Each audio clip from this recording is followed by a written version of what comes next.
5 minute पति और पत्नी प्रेम से नहीं बैठ सकते। बेटा और पिता तो आमने सामने ही नहीं पड़ते हैं, पता नहीं हो क्या गया। पहले का समय था, घर में 10 लोग रहते थे, एक पास बैठते थे। गुरु नानक देव ने बहुत अच्छी बात कही।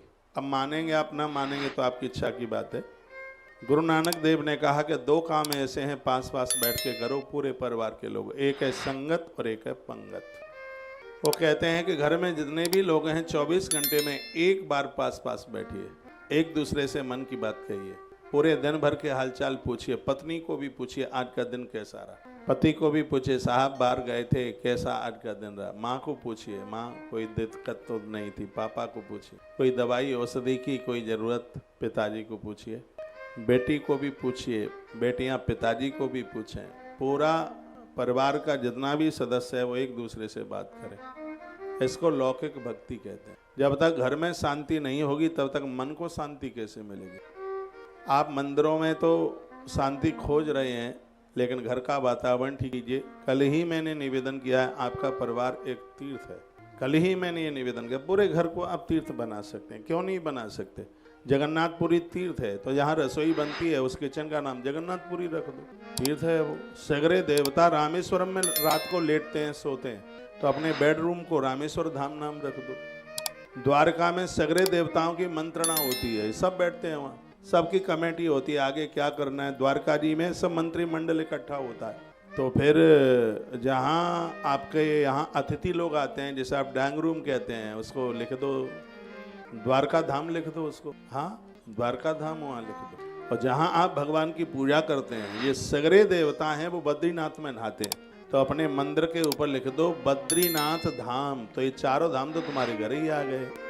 इसलिए तो हम कहते हैं आपका जो घर है वह किसी तीर्थ से कम नहीं है। आप बनाएं तो इसको आप बड़ा अद्भुत, अपने घर को आप तीर्थ बना सकते हैं।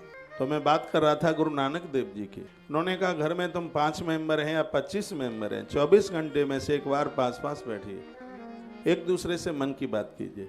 आप देखिए आपके घर में जीने में कितना आनंद आएगा। आपके घर की तुलसी नहीं मुस्कुराएगी, तुलसी नहीं सूखेगी, वो मुस्कुराती रहेगी। जिनके घर में लड़ाई झगड़े होते रहते हैं, कलह होते रहते हैं, एक दूसरे के साथ छल कपट बेईमानियां करते रहते हैं, उनके घर की तुलसी सूख जाती है, उनकी देहली पर कभी गौमाता नहीं आती। ये तो हमारे ग्रंथ ही कहते हैं।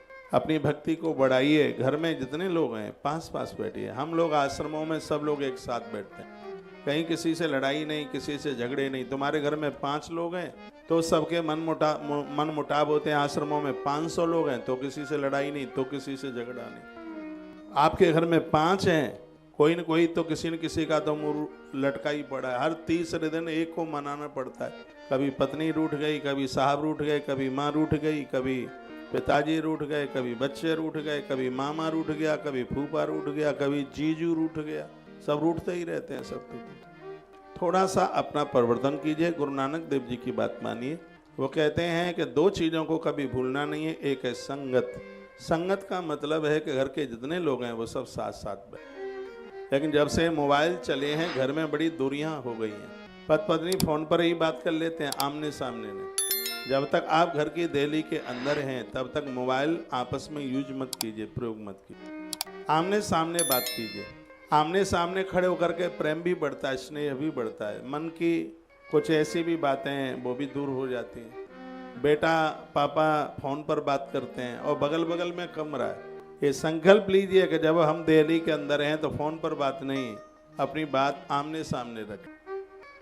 संगत। दूसरी है पंगत।